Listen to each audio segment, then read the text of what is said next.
افضل ہے. اس رات کو پانے کی جستجو اور فکر اتنی تھی اللہ کے رسول صلی اللہ علیہ وسلم کو کہ اعتکاف اس کے لیے کرتے. کس لیے؟ کہ ہماری قدر کی رات 10 راتیں جا کر کے. اور آپ جانتے ہیں کہ پیارے رسول کی حکمت یہ بھی ہوتی تھی کہ ہمارے اعمال کا اتنا ہم رمضان میں خوب عمل کیا. اب یہ کہتے ہیں انما الاعمال بالخواتیم، سنا ہوگا آپ نے کہ جو خاتمہ ہوتا ہے وہی اصل ہوتا ہے نا. تو اللہ کے رسول چاہتے تھے کہ ان دونوں تینوں اشروں میں آخری اشرہ جو ہے ہمارے جو رمضان کا خاتمہ ہو یہ زیادہ سے زیادہ عبادتوں کے ساتھ ہو. کس کے ساتھ؟ ہمارے یہاں الٹا ہوتا ہے. ہم آخر کے 2-3 ایام کیا کرتے ہیں آپ بتاؤ؟ سب کا دھن کیا رہتا مارکیٹ میں؟ بنڈی لائے کہ نہیں، ٹوپی لائے کہ نہیں، انڈر ویئر لائے کہ نہیں، گھر میں بچیوں کے لیے کیا بچا ہوا ہے، فون آ رہا ہے وہاں گھوم رہے ہیں، سیوئی آیا کہ نہیں، شکر آیا کہ نہیں آیا. 2-3 دن جاتا نہیں جاتا اچھے. ہاں پورا دھن مارکیٹ میں عید کے دن گوشت کی سیٹنگ کیسے کرنی ہے، کسائی والے کو فون کرنا ہے، پورا سارا سب کچھ وہی 4-6 گھنٹے کی تیاری کے لیے. قیمتی ایام جو 3-4 دن آخر کے ہوتے ہیں ہم مارکیٹنگ اور عید کے لیے ضائع اور برباد کر دیتے ہیں. یہ غلط طریقہ ہے میرے بھائی. خاتمہ خیر پر ہونا چاہیے، خاتمہ کثرت پر ہونا چاہیے، خاتمہ زیادہ سے زیادہ اللہ کی کم سے کم کوشش تو کریں ہم کہ جو اللہ کی عبادت کے لیے ضروری کاموں سے ہو کر کے ہمارے لیے جتنا وقت بچے غیر ضروری کاموں میں اپنا وقت رمضان کے مقدس ایام کے یہ بابرکت لمحات ضائع ہی نہ کریں. اور اگر بچتے ہیں چلو کوئی چیز ٹھیک ہے، کچھ ہم سے غفلت ہو جاتی ہے تو باوجود اس کے ہماری پوری توجہ اللہ کی عبادت اور طاعت کی طرف ہونی چاہیے. یہ نہیں کہ اب عید آنے والی ہے 2-3 دن سے پہلے ہم تو اچھا نیت ہی رہتی ہے نا کہ عید کے بعد سے آزاد ہو جانا. اللہ تعالیٰ کہتا ہے میں نے روزوں کو فرض کیا ہے تاکہ تم متقی بن جاؤ. تو لوگ متقی کائے نہیں بنتے؟ رمضان کے 2 دن پہلے جتنے فجر کی نماز میں تھے عید کے دوسرے دن بھی اتنے رہیں گے کہ زیادہ ہو جاتے ہیں. صوفی ہاں زیادہ ہوتے ہیں. اور آج اور رمضان میں فجر میں پوری مسجد الحمدللہ بھری رہتی. اچھی بات ہے کم سے کم.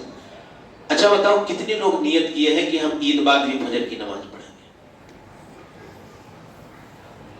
جو نہیں پڑھتے ہیں فجر رمضان میں پڑھتے ہیں نا، سحری میں اٹھ جاتے ہیں، آسانی رہتی ہے الحمدللہ، اچھی بات ہے، اللہ قبول فرمائے. لیکن نیت کتنے لوگوں کی ہے کہ ہمیں رمضان کے بعد بھی فجر کی نماز پڑھنی ہے جو فجر کی نماز ہی نہیں ہے. اچھا جب نیت درست نہیں ہوگی تو اللہ ہماری مدد کرے گا؟ بولو ہاں؟ نیت صحیح نہیں ہوگی تو اللہ ہمیں تو یہی ہماری نیت ہی میں فطور ہے. انما الاعمال بالخواتیم اور انما الاعمال بالنیات. اعمال کا دار و مدار نیتوں پر ہے. ہم مطلب کس نیت سے کہ کیا رمضان ہمارے اندر تبدیلی کا ایک ذریعہ اور سبب بن جائے، اس نیت کے ساتھ ہم رمضان کا استقبال کرتے ہیں. کیا رمضان کی عبادتیں اس نیت کے ساتھ ہم انجام دیتے ہیں کہ رمضان ہمارے اندر باطنی اور ظاہری ہر طرح سے انقلاب کا، ہمارے اندر تزکیہ تطہیر اور ہمارے باطن کی اصلاح کا ذریعہ بن جائے؟ یہ نیت ہی نہیں ہوتی. اس لیے نیتوں کو بھی خالص کرو میرے بھائی. کو اگر نیت درست ہے تو ہو سکتا ہے اللہ تعالیٰ آپ کے لیے آسانیاں کر دے. سمجھ رہے ہیں؟ اور جب نیت درست نہیں رہے گی تو اللہ تعالیٰ آپ کو ہم کو توفیق دینے والا نہیں ہے. تو نیت خالص ہونی چاہیے، نیت درست ہونی چاہیے، ارادہ تو اچھا ہو. نیتوں پر اللہ تعالیٰ اجر و ثواب عطا فرماتا ہے. تو کم سے کم یہ تو نیت رکھیں کہ ہم جیسے رمضان میں نماز پڑھ رہے ہیں ایسے غیر رمضان میں فجر کی نماز جماعت کے ساتھ پڑھیں گے، ایسے اور نمازیں جماعت کے ساتھ ادا کریں گے.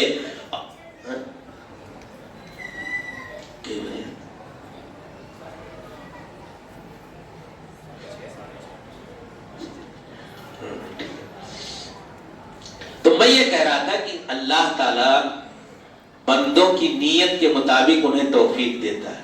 تو ہم چلیے ابھی تک اگر نیت نہیں درست ہے تو آج تو نیت صحیح کر لیں کہ اللہ جیسے رمضان میں تو عبادتوں کی توفیق دیتا ہے، میری چاہت ہے، میری نیت ہے، میرا دلی ارادہ ہے کہ ایسے پہلے رمضان میں بھی ابھی سے موڈ رہتا ہے نا، ایک مہینہ تھا تھوڑا ٹھنڈا کرو دھندا وندھا، رمضان کی وجہ سے تھوڑا سا کم کرو، پھر عید بعد کتنا اپائنٹمنٹ بھی دے رکھے ہوں گے، بھائی رمضان ہے جانے دے، تھوڑا سا دھندا وندھا ہم لوگ کم کرتے ہیں، عید بعد لگیں گے ایک دم، فجر بھی چھوڑیں گے، جوہر بھی چھوڑیں گے، عصر بھی چھوڑیں گے، اور پورا سب کچھ دھندے کے ساتھ لگ جائیں گے۔ یہ نیت ہوتی ہے کہ نہیں ہوتی ہے؟ یہ اللہ تعالیٰ کی طرف سے محرومی کی بہت بڑی دلیل۔ ہم اس میں آپ سب لوگ داخل ہیں، میں اپنے، تو ہم کم سے کم اپنی نیتوں کو تو اچھا کر کے رکھیں، اپنے ارادوں کو تو پاکیزہ اور عظیم رکھیں، مقدس رکھیں، اور جب نیت نہیں ہوگی تو اللہ سے دعا نہیں مانگیں گے۔ اللہ سے دعا مانگتے کیا کہ اللہ تعالیٰ جیسے رمضان میں فجر کی نماز جماعت کے ساتھ ہمارے لیے مشروع ہے، فرض ہے، واجب ہے، ایسے غیر رمضان میں بے عینی اسی درجے میں فرض ہے مسلمان کے لیے، تو ٹھیک ہے، دعا تو مانگے اللہ سے کہ اللہ تعالیٰ ہمیں توفیق دے کہ جیسے رمضان میں ہمارے لیے آسانیاں ہو جاتی، کیا ہم نہیں کھا رہے ہیں رمضان میں؟ اللہ ہماری روزیوں میں اور برکت نہیں ڈال دیتا ہے کیا؟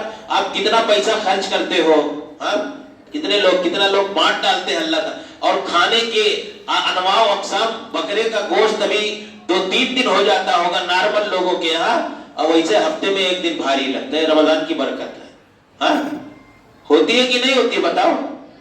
تو جب ایسے اللہ کی عبادت کرو گے تو 11 مہینے سب کچھ اللہ ایسے آسان کر دے گا۔ روزیوں میں یہ ہماری فکر ہے، ایک غلط تصور ہے کہ ہم محنت کر کے اپنی روزیاں کما رہے ہیں اور اللہ تعالیٰ دے رہا ہے۔ اللہ کی قسم یہ ہماری نیکیوں کی برکت ہوتی ہے کہ انسان رمضان کے مہینے میں، عام آدمی بھی اپنے گھر کے اندر فراوانی اور برکت محسوس کرتا ہے۔ یہ حقیقت اور سچائی ہے، مبارک مہینہ تو ہے ہی، پلس ہمارا اللہ سے تعلق، ہمارا اعتماد، ہم نے اللہ کے لیے، کتنے لوگ ہیں جنہوں نے بزنس چھوڑا ہوگا اللہ کے لیے نا، کیونکہ وہ رزاق ہے، روزی وہ دینے والا۔ ایسے پورے سال ہماری فکر ہونی چاہیے کہ رزاق اللہ تعالیٰ ہے، اس کی بندگی کے لیے ہم تجارت چھوڑ دیں گے، لیکن تجارت کے لیے اس رزاق کو ہم نہیں چھوڑیں گے، رزق کے لیے اپنے خدا کو نہیں چھوڑیں گے۔ یہ ہماری فکر ہمارے اندر بہت بڑی تبدیلی لے آئے گی۔ اس لیے میرے بھائیوں، میں بات میری دوسری طرف چلی جا رہی ہے کہ نیتیں ہی نہیں ہے ہماری اپنی اصلاح کی، فکر ہی نہیں ہے، تو ہم دعا کیسے مانگیں گے اللہ سے کہ اللہ تعالیٰ ہماری اصلاح کر دے؟ تو اس لیے یہ عظیم عشرہ، میں یہ بنیادی بات یہاں سے آئی، میں کہہ رہا تھا کہ جب ہمارا یہ آخری عشرہ نیکیوں کے ساتھ گزرے گا تو رمضان کا خاتمہ کثرت اعمال کے ساتھ ہوگا، نیکیوں کے ساتھ ہوگا، اور اللہ کے رسول صلی اللہ علیہ وسلم اس عشرے کا زیادہ سے زیادہ اہتمام، اس عشرے کی راتیں جاگ کر کے گزارنا، اعتکاف کرنا، کمر کس لینا، سب سے دنیا کے جھمیلوں سے کٹ کر کے اللہ سے اپنے تعلق کو، اعتکاف کیا ہے؟ کیا کر ضرور آدمی ضرورت کی چیز بھی، نیکی کا کام بھی نہیں کرتا ہے، اپنے گھر میں کوئی ضرورت پڑ جائے کرنے نہیں جائے گا، کوئی بیمار ہو، بیمار پرسی کتنی بڑی نیکی ہے، نہیں جائے گا، کسی سے ملاقات کرنے نہیں جائے گا، باہر نہیں نکلے گا۔ مطلب یہ کہ اللہ تعالیٰ سے آ کر کے اس نے اپنا سب کچھ دنیا سے کاٹ کر کے اللہ سے اپنا تعلق جوڑ لیا۔ یہ انسان کی باطن کی اصلاح کا بہت بنیادی ذریعہ ہے میرے بھائیوں۔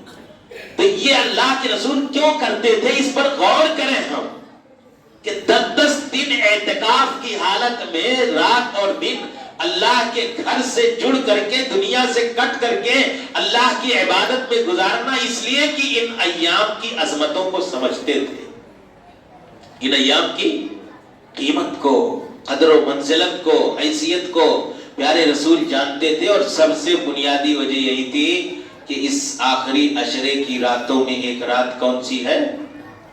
کون سی ہے؟ لیلۃ القدر، بڑی عظیم رات۔ ربی اللہ تعالیٰ نے قرآن مقدس کو اسی میں نازل فرمایا، پوری ایک سورت اس رات کے حوالے سے نازل فرمائی۔ اللہ نے کہا فیہا یفرق کل امر حکیم، یہ انسان کے سال بھر کے معاملات کے فیصلے کی رات ہے۔ عبداللہ ابن عباس کہا کرتے تھے کہ انسان گلیوں میں گھوم رہا ہوتا ہے, سڑکوں پہ گھوم رہا ہوتا ہے قدر کی رات میں, اور یہ رات اس کے موت اور زندگی کے فیصلے کی رات ہوتی ہے. ہاں, جو تقدیر اولی سال بھر کی تقدیر کا ریکارڈ فرشتوں کے حوالے کیا جاتا ہے کہ بندے کے حوالے سے آپ کو کیا کیا کرنا ہے, تو ایک سال کا ریکارڈ جو اللہ تعالیٰ دیتا ہے اس رات میں فرشتوں کو اسی میں اس کی روزی روٹی موت زندگی اور اس کی زندگی کے سارے معاملات فرشتے کے حوالے کر دیے جاتے ہیں. اب یہ ہمارے لیے فیصلے کی رات ہوتی ہے. ہم اللہ تعالیٰ سے دعائیں مانگیں کہ اللہ ہمارے بارے میں ہو سکتا ہے فرشتوں کے حوالے کرنے سے پہلے خیر کی چیزیں ہمارے بارے میں فیصلہ کر دے. فرشتوں کو حوالے کرنے سے پہلے ہمارے بارے میں خیر اور بھلائی کی چیزیں ڈال دے. تو یہ اللہ رب العالمین سے ہمیں یہ بڑی عظیم رات ہے میرے بھائیوں. میرے کہنے کا مطلب یہ ہے کہ اللہ تعالیٰ نے ہی کہہ دیا لیلۃ القدر خیر من الف شہر. قدر کی رات 1000 مہینوں سے بہتر ہے. کتنی عظیم رات ہے. اللہ کے رسول نے کہا کہ آپ تو تراویح کی نماز پڑھتے ہیں, یہ رمضان کی تراویح اور قیام اللیل کا اہتمام تو یہ گناہوں کے کفارے کا سبب ہے. محض اگر کوئی قدر کی رات میں کسی کی تراویح کی اور تہجد کی نماز ٹکرا جائے تو وہ قدر کی رات کا قیام اس کے گناہوں کا کفارہ بن جاتا ہے. من قام لیلۃ القدر ایمانا واحتسابا غفر له ما تقدم من ذنبه. قدر کی رات, شب قدر کا قیام اور اس کی تراویح اگر یہ بندے کو اس رات سے ٹکرا گیا, اس کا قیام اور وہ رات ہے, تو اللہ تعالیٰ اس کے گزشتہ گناہوں کو معاف فرما دیتا ہے اس بندگی اور اس عظیم رات میں قیام کی بنیاد پر. کتنی عظیم رات. پیارے رسول صلی اللہ علیہ وسلم کا جاگنا صحابہ بڑے اہتمام کرتے تھے, اسلاف بڑے اہتمام کرتے تھے. اس لیے میرے بھائیوں اسی عشرے میں یہ عظیم رات ہے, اس کو پانے کی فکر کے ساتھ ہم آگے بڑھیں اور کوشش کریں کہ ساری راتیں آخری عشرے کی اللہ کی عبادت میں گزاریں.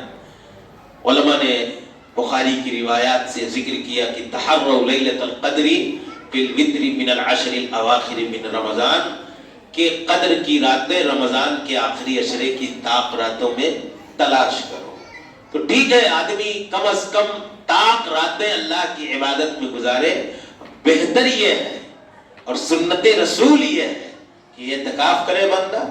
اعتکاف کی توفیق سے محروم ہے تو راتوں کو کوئی ضروری نہیں فجر تک آپ بیٹھے رہو. آپ تراویح کی نماز مسجد میں پڑھے گئے, گھر پہ کھانا کھائے 2 گھنٹہ 3 گھنٹہ 1 بجے 2 بجے تک, یا آپ 2 گھنٹہ سو لیے 12 بجے 1 بجے اٹھ کر کے آپ سحری تک. یہ راتیں 10 راتیں اپنے گھر پہ یا مسجد میں آدمی, خاص طور سے فجر کے پہلے کا وقت جو بڑا اہم وقت ہوتا ہے, اللہ تعالیٰ سال بھر آسمان دنیا پر نزول فرماتا ہے, تو اس رات ہم اٹھیں اور عبادت کریں, دعائیں مانگیں. دعا یہ سب سے رمضان کی عبادتوں میں قرآن پڑھنے کے ساتھ ساتھ, تراویح پڑھنے کے ساتھ ساتھ, دیگر عبادتوں کے ساتھ ساتھ, صدقہ و خیرات کے ساتھ ساتھ ایک عظیم عبادت دعا بھی ہے میرے بھائیوں. دعا, اور دعا جیسے آپ کی نماز سے تلاوت سے اللہ خوش ہوتا ہے, ویسے دعا سے بھی بے پناہ اللہ تعالیٰ خوش ہوتا ہے. اور جو نہیں مانگتا ہے دعا, اللہ تعالیٰ اس سے ناراض ہوتا ہے. جو مانگتا ہے اللہ اس سے خوش ہوتا ہے, اور جو نہیں مانگتا ہے من لم یسأل اللہ یغضب علیہ, جو اللہ تعالیٰ سے دعا نہیں مانگتا اللہ تعالیٰ اس سے ناراض ہوتا ہے. اور آپ غور کریں, جہاں اللہ نے سورۃ البقرہ میں رمضان کے مسائل کا تذکرہ کیا ہے, رمضان کے احکام ذکر کیے ہیں, وہاں آخر میں اللہ تعالیٰ نے دعا کا مسئلہ ذکر کیا ہے. وَإِذَا سَأَلَكَ عِبَادِي عَنِّي فَإِنِّي قَرِيبٌ أُجِيبُ دَعْوَةَ الدَّاعِ إِذَا دَعَانِ فَلْيَسْتَجِيبُوا لِي وَلْيُؤْمِنُوا بِي لَعَلَّهُمْ يَرْشُدُونَ. کہ میرے بندے میرے بارے میں جب آپ سے پوچھیں تو اللہ کے نبی آپ کہہ دیجئے میں ان سے قریب ہوں, یہ مجھ سے مانگے میں ان کی دعائیں سنوں گا. ہم کتنا مبارک وقت ہوتا ہے. سحری کے پہلے ہم اٹھتے ہیں, ہم یہی وقت ہے ینزل ربنا الی السماء الدنیا, میرا رب رمضان میں بھی اترتا ہے اور غیر رمضان میں. کب کہاں؟ آسمان دنیا میں. کہتا ہے کوئی مغفرت کا طالب جس کو میں بخش دوں, ہے کوئی روزی مانگنے والا ہو اس کو روزی دے دو, ہے کوئی اپنی عرضی اور فریاد اور درخواست مشکل پریشانی عاجزی رکھنے والا, میں اس کو سن کر کے اس کے مسائل آسان کر دوں. یہ اس وقت ہم اٹھے ہوتے ہیں, وضو کریں, فرش ہو, 2 رکعت 4 رکعت نفل نمازیں پڑھیں، قرآن پڑھیں، چند منٹ 2 منٹ 4 منٹ ہم ہاتھ اٹھا کر کے اللہ کی بارگاہ میں اپنی دعا اور فریاد رکھ لیں، کوئی بھی حرضی روز مانگیں اللہ تعالیٰ سے. دیکھیے انشاءاللہ یہ ہماری دعا کی قبولیت کی گھڑی ہے، اللہ کے آسمان دنیا پر اترنے اور نزول ہونے کی گھڑی ہے. اللہ تعالیٰ کب؟ جب ہم سحری کھاتے ہیں. ہاں تھوڑا سا اور پہلے پریش ہو لیں، تھوڑا سا اور اہتمام کر لیں، وضو کر لیں، 2-4 رکعت نفل نماز پڑھ لیں، قرآن پڑھ لیں، عبادت کر لیں، ہاتھ اٹھا کر کے رب کی بارگاہ میں روزانہ اپنی فریادیں چند منٹ کے اندر رکھ لیا کریں. اللہ سے زیادہ مشکل کشا کون؟ اللہ سے زیادہ ہماری پریشانیوں کو، ہمارے بڑے بڑے مسائل کو، بڑی بڑی بیماریوں کو، بڑے بڑے کاروباری تجارتی گھریلو مسائل کو حل کرنے والا، ہمارے تمام بڑے مسائل کو حل کرنے والا اللہ سے بڑا کوئی نہیں. اور ہم اللہ کی بارگاہ میں روز رکھتے ہیں. میرے بھائیوں تو یہ رمضان کا مہینہ، یہ خاص طور سے دیکھیے قدر کی رات کا بھی مسئلہ جو ہے اللہ کے رسول سے جب مائی عائشہ صدیقہ رضی اللہ تعالیٰ عنہ نے پوچھا کہ یا رسول اللہ ان وافقت لیلۃ القدر ماذا اقول فیہا، تو اللہ کے رسول نے کہا، مائی عائشہ نے پوچھا کہ اللہ کے رسول اگر قدر کی رات مل جائے تو میں کروں کیا؟ تو اللہ کے رسول صلی اللہ علیہ وسلم نے کہا قولی اللہم انک عفو تحب العفو فاعف عنی. بڑی جامع دعا اور عفو و مغفرت کی دعا سکھائی اللہ کے رسول. اتنے چھوٹے سے جملے میں اللہ تعالیٰ کی تعریف بھی ہے، اللہ تعالیٰ کی حمد و ثنا اور اس کے جلال اور اس کی بڑائی کا ذکر بھی ہے، اللہ تعالیٰ کی صفت عفو کا تذکرہ بھی ہے، اور اللہ تعالیٰ سے معافی بھی بندہ مانگ لیتا ہے. تو یہ ساری چیزیں اسی دعا کی بڑی جامع اور پیاری دعا. اور عظیم چیز اس کے اندر یہ ہے، اللہ کے رسول کہتے تھے کہ بندہ سب سے زیادہ جس بات کو مانگے اللہ سے وہ معافی مانگے، عافیت. ہاں گناہوں سے من نگویم کی طاعتم بپذیر قلب عفو بر گناہم کش. ہاں بندے کو اگر اللہ کی معافی کا پروانہ مل جائے، اللہ کی مغفرت کا پروانہ مل جائے، گناہوں پر معافی کا اللہ کا قلم چل جائے تو یہ بڑی عظیم سعادت ہے. تو مائی عائشہ نے اس قدر کی رات کے حوالے سے پوچھا تو عمل کیا بتایا؟ دعا کا عمل، دعا کا عمل. اور دعا بھی بڑی جامع ترین دعا کی، اللہ انک عفو، اللہ کی تعریف، تحب العفو، عفو تجھے پسند ہے، بندہ کسی کو معاف کر دے یا تو خود معاف کرنا پسند کرتا ہے، فاعف عنی، اے اللہ تو ہم کو بھی معاف فرما دے. تو یہ دعا یہ قدر کی رات کی ایک مسنون اور مشروع عبادت ہے. پتہ یہ چلا کہ دعا اہم ترین عبادت ہے. اس رات میں ہم کثرت سے دعائیں مانگیں، اللہ سے روئیں، گڑ گڑائیں، اپنی مصیبت، اپنی پریشانی، اپنی تکلیف، اپنے مسائل، اپنی مشکلات رب کی بارگاہ میں رکھیں اور اس سے کہیں، اور اللہ سے زیادہ گناہوں کی معافی مانگیں. اللہ تعالیٰ ہم سب نے میرے بھائیوں جو ان گزشتہ ایام میں پھوٹی پھوٹی نیکیاں کی ہیں، ان تمام اعمال کو اللہ رب العالمین، ان تمام نیکیوں کو، قیام اور صیام کو اللہ رب العالمین قبول فرمائے. ہم اللہ سے دعا کرتے رہیں، کرنے کے ساتھ ساتھ کہ اللہ ہمارے عملوں کو قبول فرمائے. یہ بھی ایک بڑی چیز ہے. ربنا تقبل منا انک انت السمیع العلیم. برابر دعا کرتے رہیں کہ اللہ ہم سب کے عملوں کو قبول فرما لے، ہمارے قیام اور صیام کو قبول فرما لے. اے اللہ جو بقیہ رمضان کے مقدس ایام باقی ہیں، مبارک گھڑیاں باقی ہیں، اے اللہ ان دنوں میں ہم سب کو زیادہ سے زیادہ نیکیاں، زیادہ سے زیادہ بندگی، زیادہ سے زیادہ طاعت اور خیر اور بھلائی کے کام کرنے کی توفیق عطا فرما. اللہ تعالیٰ اس رمضان کو ہماری مغفرت اور بخشش کا ذریعہ، سبب اور سامان بنا دے.